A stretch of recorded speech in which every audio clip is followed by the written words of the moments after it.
नमस्कार, मी मयुरेश कोंडूर. माझा विशेषमध्ये तुम्हा सगळ्यांचं स्वागत.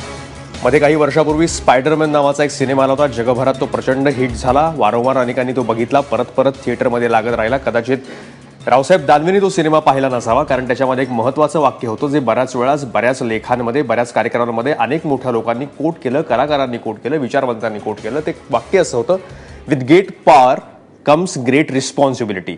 जितकी ज्यादा ताकद, जितकी ज्यादा सत्ता तुमच्या हातामध्ये, त्यासोबतच जबाबदारी सुद्धा तितकीच तुमच्याकडे जास्त. दानवेंनी कदाचित हा सिनेमा पाहिला नसावा, हे वाक्य त्यांच्या कानावर कदाचित गेलं नसावं, आणि म्हणूनच ते अशा प्रकारची वक्तव्य वारंवार करतायत. आणि शेतकऱ्यांना, तूर उत्पादक शेतकऱ्यांना ज्या प्रकारच्या गोष्टी जालन्यात ते बोलले, त्यानंतर एवढा महाराष्ट्रामध्ये आगडोंब उसळलाय. त्यांच्या विरुद्ध तीव्र प्रतिक्रिया येतात. आणि वास्तविक रावसाहेब दानवेंनी पहिल्यांदा तसं काही बोललेले नाहीयेत. यापूर्वीही अनेक वादातल्या विधानांमध्ये ते कायम अडकले आले आहेत. कायम अशा प्रकारची विधानं करतात, नंतर सारवासारव करतात. मुख्यमंत्री बराच काळ त्याच्यावर काही बोलत नाहीत, मौन धारण करतात, आणि पुन्हा एकदा पहिले पाढे 55 होतात. प्रश्न हा नाही की रावसाहेब दानवेंनी काय विधान करावं, त्यांचा वैयक्तिक अधिकार असेल सुद्धा. प्रश्न असा आहे की त्या जबाबदारीतल्या खुर्शीतल्या व्यक्तीनं शेतकऱ्यांच्या प्रश्नाबद्दल एकीकडे सरकार असं आव्हानत असताना की आम्ही खूप संवेदनशील आहोत, आम्ही लाखो टन तूर खरेदी करतो आहोत, आम्ही कर्जमुक्तीविषयी चर्चा करतो आहोत, शेतकऱ्यांसाठी खूप आडाभाका घेतल्या जात आहेत, त्यावेळेस अशा प्रकारची विधानं का केली जातात आणि नंतर त्याच्यावरची सारवासारव आम्ही सगळ्यांनी का ऐकून घ्यायची, हाच मुळातला प्रश्न आहे. आणि म्हणूनच रावसाहेब दानवे वारंवार अशा प्रकारच्या विधानांमध्ये अडकतात. भाजपचं हे बेताल बादशाह आहेत का? बेताल वक्तव्य करणाऱ्यांची संख्या काही भाजपमध्ये कमी नाहीये. त्यातले काही आता मुख्यमंत्री पण झाले, ज्यांच्यावर पूर्वी अशा प्रकारचे आरोप होतात उत्तर प्रदेशमध्ये, पण आता तरी सुद्धा त्याच्यावर कुठल्याही प्रकारची बंधनं का आणली जात नाहीत. आपल्याकडे बोलण्यासाठी आहेत आता भाजपचे आमदार राम कदम आहेत, जे आज सकाळपासून मोठ्या कसबीनं रावसाहेब दानवेंची बाजू लढवत आहेत माध्यमांमध्ये. काँग्रेसचे खासदार राजीव सातव आपल्यासोबत असणार आहेत. शेतकरी संघटनेच्या नेत्या सरोज काशीकर आपल्यासोबत असणार आहेत. महाराष्ट्र राज्य किसान सभेचे सरचिटणीस डॉक्टर अजित नवले थोड्याच वेळात आपल्यासोबत येतील. आणि एक तूर उत्पादन करणारे शेतकरी आहेत यवतमाळहून आपल्यासोबत गोपाळ चव्हाण, कारण रावसाहेब दानवेंचं विधान जे होतं हे या तूर उत्पादक शेतकऱ्यांबद्दल होतं. सुरुवातीला अर्थात जाऊयात राम कदमांकडे. राम कदम, आपण राजकारणामध्ये तर अनेक वर्ष आहात, पण त्यासोबत आपली आणखी एक ख्याती आहे, ती म्हणजे आपण उत्तम प्रवचन करता. आपला संत साहित्याचा अभ्यास आहे, आपली भाषा सुद्धा लाघवी आहे, अतिशय ओघवती भाषा आहे, आपण कायम चर्चेमध्ये ती आणता. आपल्याला आपले जे प्रदेशाध्यक्ष आहेत त्यांना अशा प्रकारच्या ओघवत्या गोड भाषेचे धडे द्यावेसे का कधी वाटले नाहीत? मयुरेश, माझी आपल्याला विनंती असेल की थोडंसं पहिल्या सेगमेंटमध्ये मला अधिक बोलू द्यावं, तर मला ह्या विषयाला न्याय देता येईल. मुळामध्ये एक अशी म्हण आहे की दर 10 किलोमीटर नंतर भाषा बदलते. म्हणजे काही गावं आपण ओलांडली की भाषा बदलते, भाषेचे अर्थ बदलतात. कसं आहे की मुळामध्ये सकाळपासून जे सुरू आहे की दानवे साहेब शेतकऱ्यांसाठी साले हा शब्दप्रयोग शिवराळ भाषेतला केला, असं जे मीडियावर सुरू आहे, विरोधी पक्ष म्हणतो आहे, यात काही तथ्य नाही. दानवे साहेबांनी हा शब्दप्रयोग शेतकऱ्यांना उद्देशून केलेला नाही. मुळात लक्षात घ्या, दानवे साहेब मराठवाड्यामध्ये आहेत. मराठवाड्यातले नेते, मराठवाड्यातल्या जालना लोकसभा मतदारसंघातून ते निवडून येतात. आणि ज्या जालना शहरामध्ये कार्यकर्त्यांशी हा संवाद होता आणि त्या ठिकाणी साले हा शब्दप्रयोग प्रत्येक वाक्याच्या पुढे किंवा पाठीमागे हा शब्द छंद म्हणून वापरला. ठीक आहे, भाषा विषयातलं आपलं ज्ञान जे आहे ते आपण प्रमाण मानूयात. राम कदमजी सांगा, साले हा शब्द मराठवाड्यात कुठल्या अर्थानं वापरतात? मयुरे, साले हा शब्द मराठवाड्यात कुठल्या अर्थानं वापरतात सांगा ना. मला थोडंसं बोलू द्या, नंतर आपण पूर्ण बोला. मराठवाड्यामध्ये साले हा शब्द छंद म्हणून वापरतात, शिवी म्हणून वापरत नाहीत. मुंबईत आपण आईला म्हणतो, मुंबईमध्ये ती शिवी म्हणून वापरली जात नाही, तो शब्द छंद आहे. काय सांगता? समर्थन करतो म्हणून नाही. कसं मराठवाड्यामध्ये मुंबईतला हा छंद जो सांगितला की हा शब्दप्रयोग इतर प्रांतात शिवी म्हणून वापरला जात असेल. एक मिनिट ऐका मयुरेश, मला बोलू द्या ना. मग कसं आहे की न्याय मिळेल विषय. मी नवीनच व्याकरण ऐकतोय म्हणून म्हटलं. कदाचित हा साले शब्दप्रयोग इतर प्रांतात शिवी मानला जात असेल, पण मराठवाड्यामध्ये हा शब्द छंद म्हणून वापरला जातो आणि सरास बोली भाषेत सगळेच जण वापरतात. तर त्याच्यामुळे मुळात हे शेतकऱ्यांना बोललेत का दानवे साहेब? अजिबात नाही. कार्यकर्त्यांसोबत प्रदेशाध्यक्षांचा संवाद सुरू आहे, म्हणजे आमच्या परिवारातली गोष्ट आहे. प्रेमानं म्हणाले का? जरा छंद सांगा, मराठवाड्यामधला छंद काय वेगळा असतो? आम्ही आतापर्यंत कवितांमध्ये छंद ऐकले. राम कदम, मराठवाड्यामध्ये साले हा शब्द छंद म्हणून कसा वापरला जातो? सांगा जरा दुसरी तिथली मराठी अशी काय वेगळी आहे, व्याकरण काय वेगळं आहे? मला सांगा, मुंबईमध्ये मयुरेश मुंबईमध्ये आपण च्या आईला हा शब्द म्हणतो का नाही म्हणतो? जरी म्हणत असो तरी तो वाईटच आहे, ती शिवीच आहे. तो कुठल्याही प्रकारे छंद नाही, कुठल्याही प्रकारे भाषेच्या व्याकरणामध्ये, भाषेच्या कवितेच्या व्याकरणामध्ये, भाषा साहित्यामध्ये त्या शब्दाला जागा नाही. जरी तो वापरला जात असला तरी तो शिवी म्हणूनच वापरला जातो, जो आपण उच्चारता आहात राम कदमजी, जो आपण उच्चारता आहात मुंबईतला शब्द, तो शिवी म्हणूनच वापरला जातो. मयुरेश ऐका, मयुरेश आपण ऐका. मयुरेश एक फार गमतीशीर उदाहरण सांगतो. उत्तर प्रदेशमध्ये एखाद्याला आपण कलाकार आहे म्हटलं तर त्याला ती शिवी वाटते, त्याला असं वाटतं त्याला आपण चोर किंवा चिटर म्हटलंय. पण मुंबईमध्ये, महाराष्ट्रामध्ये एखाद्याला आपण म्हटलं अरे वा हा छान कलाकार आहे, आपण त्याला अप्रिसिएशन वाटतं. का? तिकडे त्याचा अर्थ शिवी आहे, पण इकडे त्याचा अर्थ चांगला आहे. आपण मराठी भाषेबद्दलच बोलूयात, ग्रामीण भाषेबद्दल बोलूयात, ग्राम्य भाषेबद्दल बोलूयात, काहीही हरकत नाही. वेगळे वेगळे अर्थ येतात, पण इथं हा साले हा शब्द आहे. मला आश्चर्य वाटतं की आपण चर्चा बोला आम्ही छंद ऐकायला आलो नाही. मयुरेश, अतिशय बरोबर आहे. आपण छंद ऐकायला आलेलोच नाही, आणि मराठी भाषेची अशा प्रकारची तोडफोडही ऐकायला आलेलो नाहीये. बोला. विरोध करायला आलोय, ती चर्चा करायला आलोय. काशीकर मॅडम, तुम्ही सांगा की ते जे आता प्रकारचं विधान करतात की ही छंद आहे, म्हणजे जणू काय तिथं भाषाशास्त्राची मोठी एक परिषद भरलेली होती आणि तिथं मराठी भाषेमध्ये कसे वेगवेगळे छंद असे सांगितले जात होते का? तो जो साले हा शब्द तिथे वापरला गेला, बरं झालं उच्चार राम कदमांनीच केला. हा शब्द तुम्हाला असं पटतं? तुम्ही ते ऐकलं असेल तर तिथं कुठल्याही प्रकारे फार कौतुकानं असं म्हणला जात होता. मी राम कदमांना सांगते की ही शिवराय भाषा छंदात वगैरे काही येत नाही. मराठी साहित्यात आपण आपले छंद आणि भाषाचे प्रवचन गुंडाळून ठेवा. या पद्धतीने शेतकऱ्यांना लागेल अशी शिवराय भाषा तुम्ही शेतकऱ्यांना बोलण्यापेक्षा तुमच्या सरकारला बोला ना. दरवेळी या शेतकरीचे तूर आयात करण्याची बरकट चेष्टा तुमच्या सरकारने केली. तूर किती उत्पादन होईल याचा आढावा हे शासन दरवेळी घेत होतं. तुमचं शासन आणि प्रशासन काय झोपेत होतं का? या शासनाने तूर खरेदी करताना बारदाना किती लागेल, दोन वेगवेगळ्या गोष्टी घेतला नाही. दोन वेगवेगळ्या गोष्टी आहेत आणि आम्हाला छंद शिकवायला तुम्ही चाललात. काशीकर एक सांगायचं आहे की तुमचं शासन आढावा घेताना झोपेत असतं का?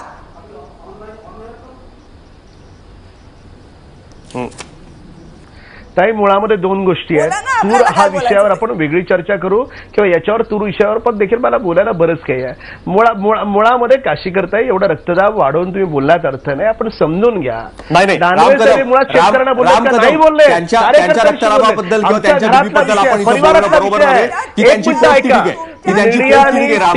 आपण आदर करूया त्यांच्या मीडियाने टीआरपी म्हणून याला वेगळ्या पद्धतीने तुमच्या परिवारात असली मीडियाने वापरले जाते. मग मीडियाने टीआरपी साठी तुमचे आयकॉन कसे? मला एक शब्द सांगा. बोला काशीकर मॅडम बोला. हा टीआरपीचा प्रश्न नाही, हा शेतकऱ्यांच्या अस्मितेचा प्रश्न आहे. या शेतकऱ्यांना तुम्ही वाटेल त्या पद्धतीने, सरकार कोणाचंही असो, कोणी आम्हाला सांगतं तलावात पाणी नाही तर मी काय करणार, या पद्धतीची शिवराय भाषा, मग ते राष्ट्रवादी असो, काँग्रेस असो. आणि आता तुम्ही रामाचं नाव घेणार आहे, शिवाजीचं नाव घेणार आहे. काय उजेड पडला आहोत तुमच्या प्रदेशाध्यक्षांनी? आणि अभ्यास तुमचा नाही, काम तुम्ही शेतकऱ्याच्या बाजूने करणार नाही. आणि पुन्हा तुम्हाला विषय कळला नाही तरी रडतात. दानवे साहेब, रडायला काय आम्ही मूर्ख आहोत का? आम्हाला विषय कळला, मला विषय कळला.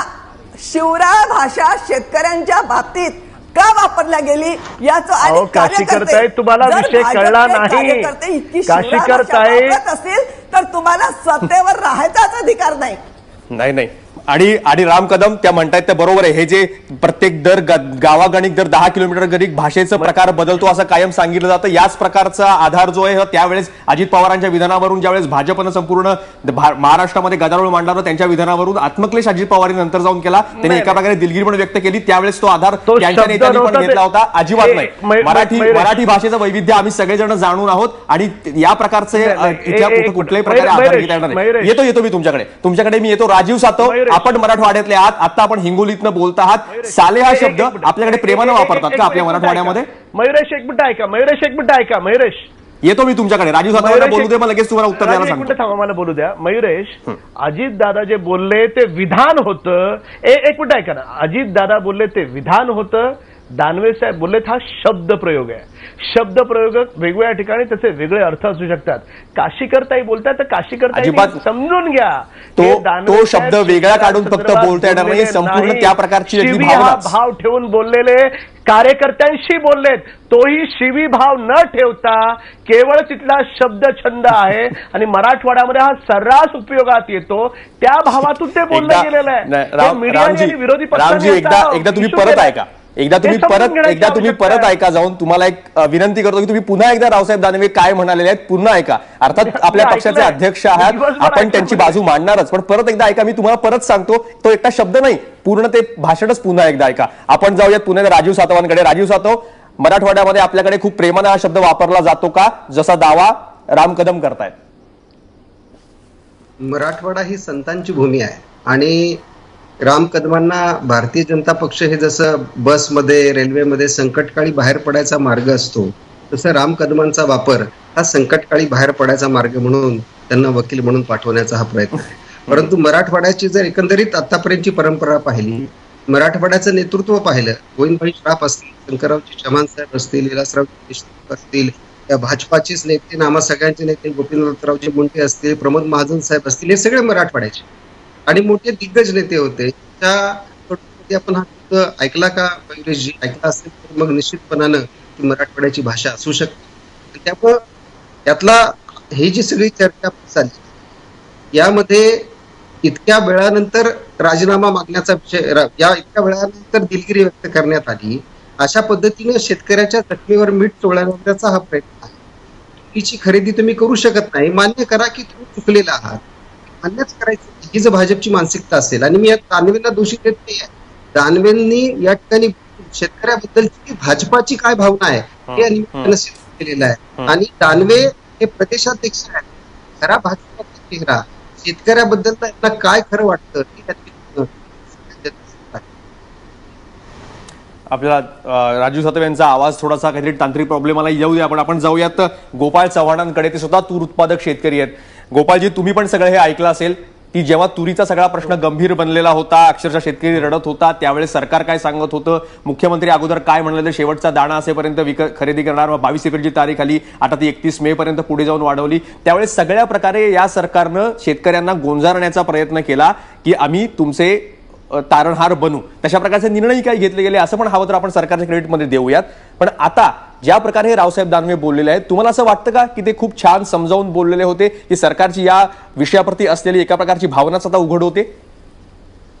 दानवे साहेब जे काही बोलले ना, ते एवढं म्हणजे एकदम असं की एक तर सरकारचं ढिसाळ नियोजन होतं तूर खरेदीच्या बाबतीत, दुसरं त्यांनी काही उपकार केले नाही तूर घेऊन, आणि तिसरं जर असं म्हटलं त्यांनी उपकार केले नाही, कारण त्यांच्याच ढिसाळ नियोजनाचे फळ आम्हा शेतकऱ्यांना भोगावं लागत आहे.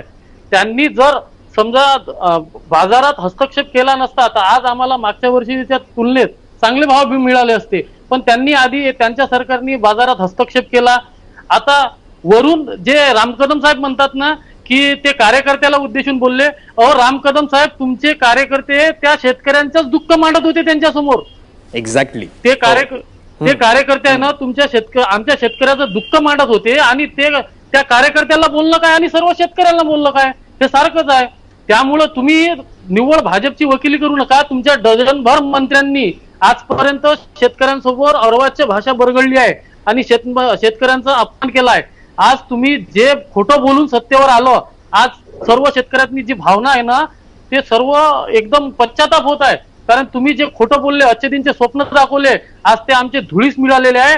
तुम्हाला सत्तेवर राहण्याचा कोणताच नैतिक अधिकार नाही. आज एवढी कंडिशन बेकार असताना शेतकऱ्यांची तुम्ही एकदम कसे काय, आणि तुम्ही संवाद करता जे म्हणता ना की तुमचे मुख्यमंत्री, परवाच मी त्या मुख्यमंत्री साहेबांना भेटलो होतो, पण त्यांना मला पोलिसांनी अक्षरशः उचलून धरलं. म्हणजे शेतकऱ्यांसोबत संवाद करण्याची तुमची मानसिकता नाही. 2-2 हजाराच्या पोलिसांच्या ताफ्यात तुम्ही फिरणारे लोक आहेत, आणि काय तुम्ही शेतकऱ्यांसोबत संवाद करणार आहे? राम कदम, त्यांनी जो मुद्दा तो महत्वाचा मांडला, एक म्हणजे की मयुरेश, कुठल्या प्रकारचा संवाद आहे. आपण संवाद यात्रेविषयी मुख्यमंत्री म्हणाले परवा पिंपरीच्या तुमच्या झालेल्या कार्यकारिणीच्या सभेमध्ये, संवाद कसा साधायचा हे जर असे शब्द असतील, अशा प्रकारची जर भाषा असेल. काही दिवसांपूर्वी दानवे आणखी एक वक्तव्य केलं होतं, मी फक्त आठवण करून देतो की अशी कुठली विरोधक स्टॅम्प पेपरवर लिहून देणार आहेत का की जर अशा प्रकारच्या गोष्टी केल्या तर शेतकरी आत्महत्या करणार नाहीत.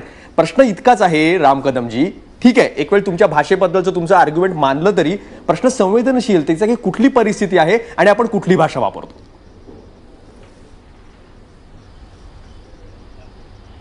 थोडंसं मला मध्ये टोकू नका. मागे सुद्धा दानवे साहेब काय बोलले हो, इतिहासाच्या पानातून आपण वर्तमान घडवायचा असतो.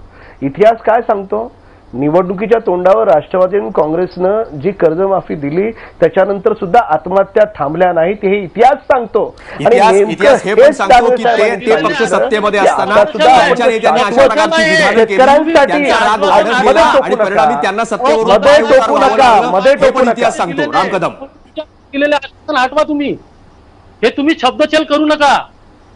जर शेतकऱ्यांसाठी 2 मिनिटं थांबा, मध्ये टोकू नका कोणी. जर आपल्याला जर चर्चा करायची असेल तर मध्ये टोकू नका, मला पूर्ण बोलू द्या.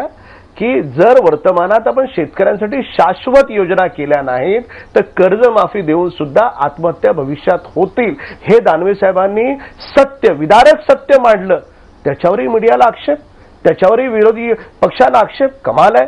आता दानवे साहेब शेतकऱ्यांबद्दल अजिबात काही बोलले नाहीत तर त्याच्यावरही मीडिया, टीआरपी साठी मीडिया ज्या पद्धतीने एखाद्या माणसाची 35 वर्षाची राजकीय तपश्चर्या एका दिवसात याच्यामध्ये माध्यमांचा टीआरपीचा संबंध येतो, याच्यामध्ये माध्यमांचा संबंध कुठे होतो. आपल्या कार्यकर्त्यांची एक बैठक जालन्यामध्ये होते आहे. माध्यम याच्यामध्ये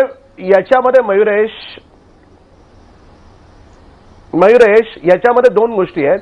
पहिली गोष्ट अशी आहे की मी जेव्हा वारंवार म्हणतो आमच्या परिवारातला संवाद आहे, तिथली ती लोकल बोली भाषा आहे, तो शब्दप्रयोग त्या ठिकाणी शिवी म्हणून वापरला जात नाहीये. आता हे यवतमाळचे शेतकरी त्यांना मराठवाड्यातला शब्दप्रयोग कसा माहीत असणार, नसणार माहीत. तुम्ही मराठवाड्यातला शेतकरी घ्यायला पाहिजे होता एखादा. त्याच्यामुळे आपण 2 गोष्टी समजून घेऊया. दानवे साहेब अजिबात शेतकऱ्यांना हे बोललेले नाहीत. नाही अजिबात बोललेले नाही. रडताचा अर्थ काय होता, रडताचा अर्थ चला अर्थ मान्य केला, रडताचा अर्थ काय होता. कार्यकर्त्यांना रडताचा अर्थ काय होता. कार्यकर्त्यांनी त्या ठिकाणी विचारलं की साहेब आम्हाला तूर डाळीविषयी लोकांनी विचारलं तर आम्ही काय सांगावं. सांगतो ना मी तुम्हाला, तूर डाळीविषयी विचारलं तर काय सांगावं, जलशिवाराविषयी विचारलं तर काय सांगावं, दुष्काळाविषयी विचारलं तर काय सांगावं, असे वेगवेगळे कार्यकर्त्यांचे प्रश्न होते. आपण भाषण करत असताना तो एक शब्द प्रयोग असतो, त्याची पुढची पाठची पार्श्वभूमी दाखवली तर त्या शब्दाचा अर्थ दाखवली असतो, तो तुम्ही अर्थच समजून घ्यायला तयार नाही. तर त्याच्यामुळे मी डॉक्टर अजित नवलेंकडे जातोय. अजित नवलेजी, तुम्ही पण ही ऐकत असाल, तुम्ही ते विधान सुद्धा ऐकलं. आता राम कदम कशा प्रकारे त्याचं समर्थन करतात एका प्रकारे तेही आपण ऐकतो. एक काम करूयात आपण पुन्हा एकदा राम कदमांसाठी म्हणून आणि आपल्या सगळ्या लोकांसाठी म्हणून जे बघतायत दर्शक, राम कदम दानवे नेमकं काय म्हणाले पुन्हा एकदा आपण ऐकूया. रडे धंदे करू नका. तुरीचं असं झालं, कापसाचं झालं, नाही राव यंदा साल बेकाराचे, बिलकुल काढून टाका डोक्यातून. ते का तुम्हाला जिथं सरकार आलं त्यानं काय केलं, मग जेडीपीला आल्या कशा 22 जागा. आपल्या कार्यकर्त्यांना लढायचं नाही, आता लढायचं आणि पुन्हा काढायचं नाही तुरीचं कोणा, ते आम्ही पाहू. सगळी 1 लाख टनाला खरेदी दिली आता पुन्हा परवा, तरी रडतेच चाले. तू जास्त पेपर वाचतो का, वाचू नको.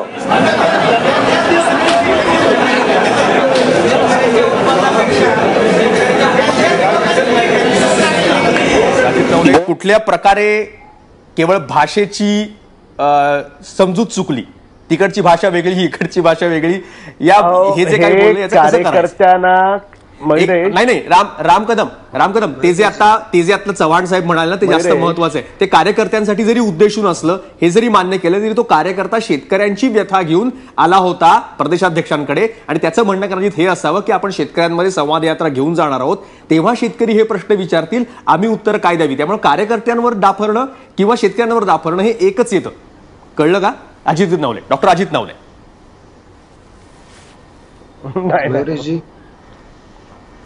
सर मी खूप शांतपणाने राम कदम सरांचं सगळं ऐकतो आहे. त्यांना मला हे सांगू द्यात की जे विधान त्यांच्या प्रदेशाध्यक्षांनी केलंय ग्रामीण महाराष्ट्रामध्ये प्रचंड संताप लोकांच्या मनामध्ये आहे. आता मराठवाड्याच्या शेतकऱ्याला विदर्भाची भाषा समजते की नाही समजते आहे, अशा प्रकारच्या भानगडी आता तुम्ही कृपा करून लोकांना समजून सांगण्याचा प्रयत्न करू नका.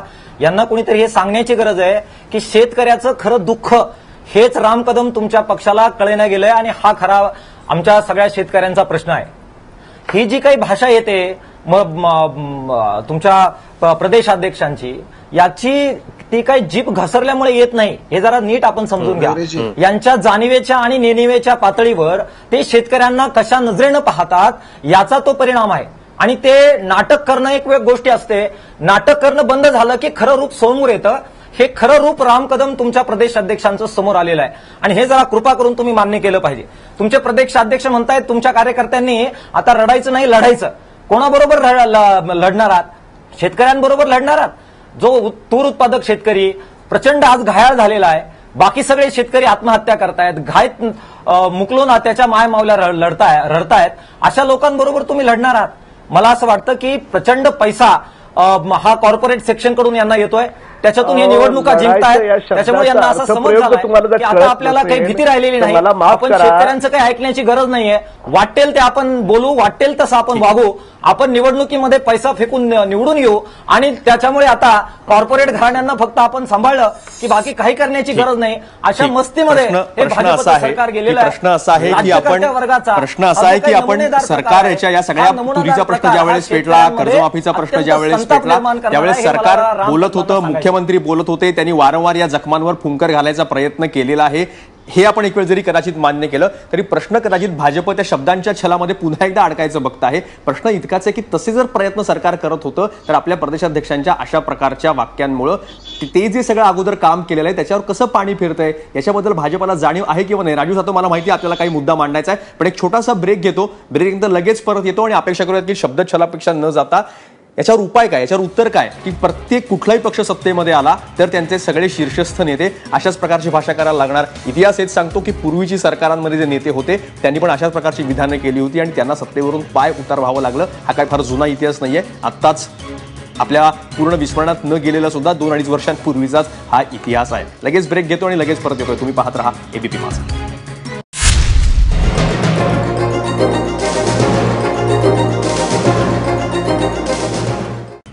नंतर माझा विषयामध्ये तुमचं पुन्हा एकदा स्वागत. आपण चर्चा करतो की रावसाहेब दानवे हे भाजपचे बेताल बादशाह आहेत आणि वारंवार अशा प्रकारची वादग्रस्त वक्तव्य करायची आणि भाजपनं त्यांची पाठराखण करत बसायचं. हे कितीपर्यंत चालणार आणि हे सगळं हास्यास्पद होत नाहीये का? आणि हास्यास्पद हे प्रथम आणि नंतर ते जास्त चीड आणणारं ठरत नाहीये का? आपण जाऊयात राजू सातवांकडे. राजू सातव, मगासपासून काही आपण एक मुद्दा मांडतायत, ज्या प्रकारे राम कदम त्यांची बाजू मांडतायत, आपल्याला हे पटतं आहे का की सत्तेमध्ये आलेला कुठलाच पक्ष अशा प्रकारच्या विधानांना अपवाद ठरू शकत नाही? सातव, तुरीचा प्रश्न सोडवला मयुरेशजी, हा मुख्यमंत्र्यांचा जो प्रचार आहे हा या निमित्तानं उघडा पडलेला आहे. तुरीचा प्रश्न सोडवण्याचं हे अपयश आहे आणि कार्यकर्ते का तुरीचा प्रश्न विचारतायत हा प्रश्न सगळ्यात महत्वाचा आहे. कार्यकर्त्यांना दमात घेऊन किंवा विरोधी पक्षाला बोलू द्यायचं नाही हा अजेंडा ठेवून होणार नाही. मयुरेशजी, फक्त मी 30 सेकंद या ठिकाणी घेतो. 17 मार्चला विधिमंडळामध्ये पृथ्वीराज चव्हाण साहेबांच्या प्रश्नाला मुख्यमंत्र्यांनी असं उत्तर दिलं की 11 लाख टन उत्पादन व्हायची शक्यता आहे. आता त्यांना 10-15 दिवसात असं लक्षात आलं की ते 20 लाख टनापर्यंत. सांगायचा मुद्दा असा की या सरकारला माहित सुद्धा नव्हतं. मागच्या वर्षी तुम्ही सांगितलं तूर लावा, मन की बात मध्ये तुम्ही सांगितलं तूर लावा, त्या सांगण्यावर विश्वास ठेवून त्यांनी तूर लावल्या आणि आता तुम्ही 4,85,000 मेट्रिक टन तूर विकत घेतली आणि आता सांगता की 1 लाख मेट्रिक टन म्हणून घेणार आहोत. मुख्यमंत्र्यांनी ज्या पद्धतीने ही स्टेटमेंट दिलेले आहेत 31 मे पर्यंत तुम्ही तूर घेणार असं सांगताय, परंतु ज्या पद्धतीने हे शेतकऱ्यांना 7-8 लाख मेट्रिक टन आता तुमच्याकडे नियोजन नाही, बारदाने नाहीत आणि त्यामुळे कार्यकर्ते प्रश्न विचारतात आणि त्या प्रश्नाची उत्तरं भाजपच्या मंत्र्यांना देता येत नाही, प्रदेशाध्यक्षांना देता येत नाही आणि प्रदेशाध्यक्षाचे बोलले गडपणे बोलले, पण भाजपची शेतकऱ्याबद्दलची भूमिका या स्पष्ट झाली. राम कदम, हा मुद्दा आहे असं आपल्याला वाटत नाही का की जे शेतकऱ्यांमध्ये आता प्रश्न आहेत, अजूनही तूर उत्पादक जे शेतकरी जात आहेत तिथं आणि त्यांना विकत पूर्ण जरी निर्णय आदेश झालेला असला तरी सुद्धा ती घेतली जात नाहीये. अजूनही ग्राउंड लेवलला मराठवाड्यामध्ये, विदर्भामध्ये, उत्तर महाराष्ट्रामध्ये लोकांमध्ये चिंता आहे. तेच प्रश्न तो कार्यकर्ता घेऊन गेला होता आणि त्याला ह्या अशा प्रकारच्या भाषेमध्ये सांगतात की आता रडायचं नाही तर आता लढायचं. मूळ प्रश्नाकडे भाजप बगल देत आहे का? थोडं आत्मचिंतनाचं हरकत नाही. शब्दांविषयी तुमचे आर्ग्युमेंट जरी आपण काही काळ ऐकून घेतले तरी हा भाजपसाठी कन्सर्नचा विषय वाटत नाही का?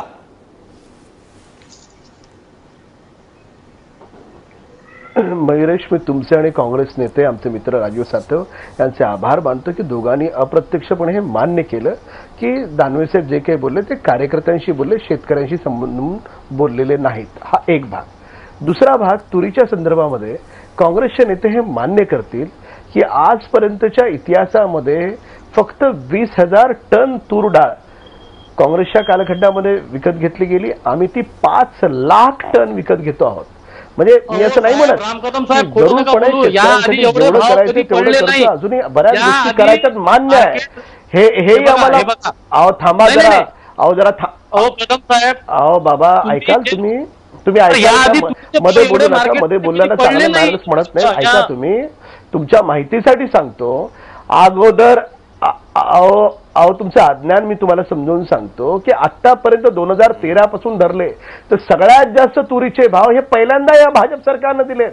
याची माहिती घ्या आपण. सगळ्यात जास्त खरेदी भाजप सरकार, राम कदम, सगळ्यात जास्त भाव भाजप सरकार देत आहे. पण याच्या पलीकडे जाऊन हे मला मान्य आहे, याच्या पलीकडे जाऊन मला हे मान्य आहे की अजून केलं पाहिजे. कदम साहेब, प्रश्न हाच आहे, केलं पाहिजे हे मला मान्य आहे. हो, प्रश्न हाच आहे की तुम्ही इतकं व्यवस्थित समजावून सांगता आहात ना, शाळेमध्ये विद्यार्थ्यांना सांगावं इतकं जसं तुम्ही गोडीनं शिक्षकाच्या गोडीनं त्या भाषेमध्ये सांगता आहात ना, हाच प्रश्न किंवा अशाच प्रकारचा अप्रोच रावसाहेब दानवेंनी का नाही ठेवला? ते कशाला द्या? ठीक आहे, कार्यकर्त्यांवर आपण मान्य करू, पण डाफरायचं कशाला? दानवे साहेबांचं तुम्ही साहेबांची फक्त 4 वाक्य तुम्ही ऐकवताय, पूर्ण भाषण ऐकवा ना. नाही, दानवे साहेबांचं पूर्ण भाषण ऐकवा. आपला प्रश्न तुरीच्या तुम्ही किती दानवे साहेबांनी व्यवस्थितपणे सांगितलंय की सरोज काशीकर मॅडम हे सगळं व्यवस्थित सांगितलं. हे सगळं व्यवस्थित जे काही तुरीच्या प्रश्नाबद्दल दानवे म्हणाले अतिशय छान, सोपं, जसं आता लाघवी भाषेमध्ये राम कदम आपल्याला समजावून सांगताय शाळेतल्या विद्यार्थ्यांना सांगितल्यासारखं, तशा प्रकारे सांगितलं का?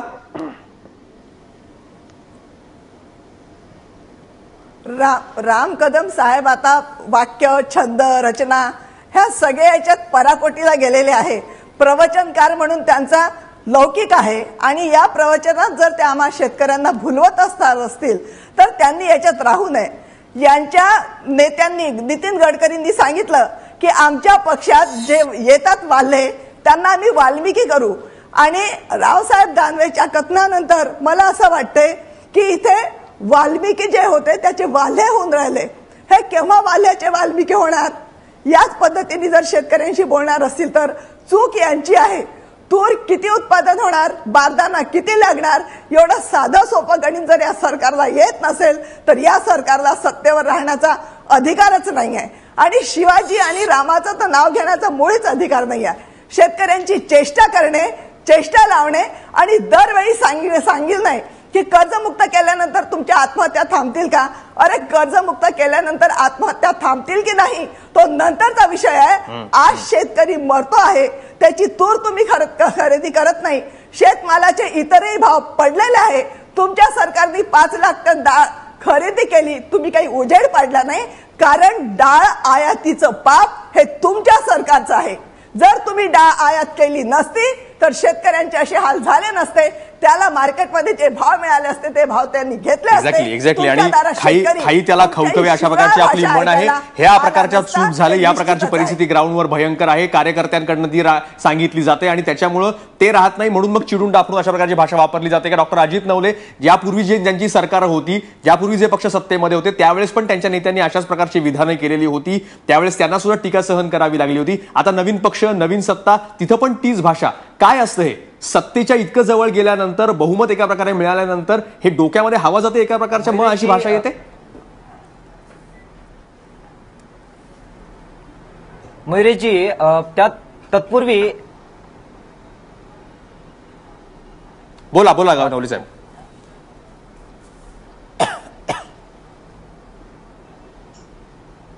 मयुरेजी, तत्पूर्वी मला एका प्रश्नाचं उत्तर द्यायची जरा आपल्याकडून परवानगी हवी आहे. दानवे असं म्हणाले की विरोधकांनी लिहून द्यावं की शेतकरी आत्महत्या करणार नाही. मी आपल्याला राम कदमांना हे जरा सांगू इच्छितो की हो, स्वामीनाथन आयोगाची जर अंमलबजावणी केली, त्याच्या शिफारशींची जर अंमलबजावणी केली तर हो, विरोधक काय करतील मला माहित नाही, पण शेतकरी ऍफिडेव्हिटवर लिहून देतील की आम्ही आत्महत्या करणार. त्याच्यामुळे स्वामीनाथन आयोग कधी आला होता तो सांगा जरा एकदा. अंमलबजावणी करा. नरेंद्र मोदींनी स्वामीनाथन आयोग केव्हा आला हेही सांगा ना. आणि त्याच्यावर आम्ही लिहून देऊ, काही हरकत नाही. ऍफिडेव्हिट देऊ, हे एकदा कळू द्या महाराष्ट्राला. ऍफिडेव्हिट देऊ की कोणत्याही पद्धतीने आमच्या शेतकरी आत्महत्या करणार. काय बोला बोला. अहो नवलेजी, स्वामीनाथन आयोग हा काही 2 वर्षापूर्वी नाही आला. बोलू द्या. स्वामीनाथन आयोग हा 2 वर्षापूर्वी नाही आला. नवले साहेब, तुमच्या रामकदम आपलं बरोबर आहे. स्वामीनाथन आयोग हा केव्हा आला महाराष्ट्राला? 62 खासदारांचं बरोबर आमच्या दाबडीला बोलले होते ते सांगतो आम्ही. ज्यावेळी लाल बावट्याच्या 62 खासदारांचा पाठिंबा काँग्रेसला होता, राम कदमजी बोलू द्या समोरच्यांना. मी सांगतो, तुमच्या प्रश्नाचं उत्तर देतो मी. स्वामीनाथन आयोग कधी आला याचं उत्तर मी देतो राम कदमजी. डाव्या पक्षांच्या 62 खासदारांचा ज्यावेळी केंद्रात पाठिंबा होता, त्यावेळी किमान समान कार्यक्रमाचा भाग म्हणून सरकारला आम्ही भाग पाडला हा स्वामीनाथन आयोग आणायला. आणि स्वामीनाथन आयोगाच्या ज्या शिफारशी आहे त्याची अंमलबजावणी व्हावी यासाठी किसान सभा आणि शेतकरी काँग्रेसवरही दबाव आणत होते आणि त्यांच्याकडून काही प्रमाणामध्ये त्याची अंमलबजावणी करून घेत होते. राम कदमजी, ते त्यांनी केलं नाही म्हणूनच तुम्हाला सत्ता दिलेली आहे, म्हणून लोकांनी तुमच्यावर विश्वास ठेवलेला आहे. त्यांनी केलं नाही म्हणून त्यांच्या पदराआड तुम्हाला लपता येणार नाही. तुमचे लिहून देत होते, सांगत होते की मी स्वामीनाथन समितीच्या शिफारसींची अंमलबजावणी करू. काय झालं त्याचं? आणि म्हणून मला आपल्याला सांगू द्यात की कर्जमाफी केल्यानं आम्ही आत्महत्या करायचं थांबणार नाही. बरोबर आहे, परंतु आम्ही लिहून द्यायला तयार आहोत. पंतप्रधान नरेंद्र मोदींनी शब्द पाळावा, स्वामीनाथन समितीच्या शिफारसीची अंमलबजावणी करावी. महाराष्ट्रभरातील शेतकरी तुम्हाला लिहून देतील की आम्ही आत्महत्या करणार नाही. आपण मला प्रश्न विचारत होतात की अगोदरचे सरकार आणि आताचे सरकार सत्तेवर आल्यानंतर काय होतं. मयुरेशजी, आपला हा प्रश्न होता. मला जरा या प्रश्नाचं उत्तर आपल्याला द्यायचंय एकदम थोडक्यात. खरं तर सत्तेमध्ये ज्यावेळी ही लोक येतात, अजित पवारांचं विधान आपण सगळ्यांनी ऐकलेलं आहे, आता यांचं विधान आपण ऐकतो आहे. मुळात आपण समजून घेतलं पाहिजे की सर्व सत्ताधाऱ्यांना शेतकऱ्यांच्या प्रती त्यांच्या मूळ भावना ज्या आहेत त्या भावना ह्या वारंवार उचंबळून बाहेर येत आहेत. आपली भूमिका जी आहे ती स्पष्ट करतात. आणि म्हणून मी आपल्याला सांगतो, काँग्रेस, राष्ट्रवादी काँग्रेस, शिवसेना, भाजप हे सगळे जे लोक आहेत यांना पक्की खात्री आहे की शेतकऱ्यांच्या मताची आता आपल्याला गरज नाही. कॉर्पोरेट देणगीदारांकडून आपण पैसे घेऊ, निवडणूक त्याच्यातून मॅनिप्युलेट करू, निवडून येऊ. त्यामुळे शेतकऱ्यांच्या मायमावल्यांना आपण काही म्हटलो, शेतकऱ्यांना आपण काही म्हटलो तरी पण ते सगळं सहन करतील आणि परत पैशाच्या जोरावर, जातीच्या जोरावर, धर्माच्या जोरावर आम्ही परत निवडणुका जिंकू. अशा प्रकारची मस्ती या सगळ्या राजकीय पक्षांना येत असते.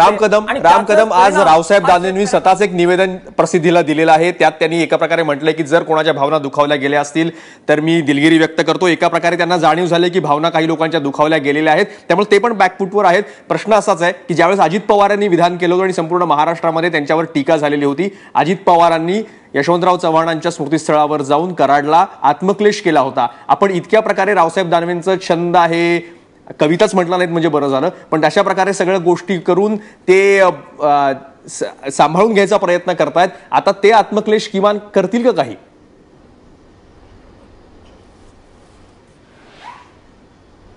लक्षात घ्या की ज्या पद्धतीने शेतकरी पूर्ण महाराष्ट्रातला भाजपच्या देवेंद्र फडणवीस सरकारच्या मागे उभा राहिला आहे, हे खरं विरोधी पक्षाचं दुःख आहे. आणि त्याच्यामुळे हा शब्दछंद लक्षात न घेता शिवी हा भाव दानवे साहेबांचा नाही आहे.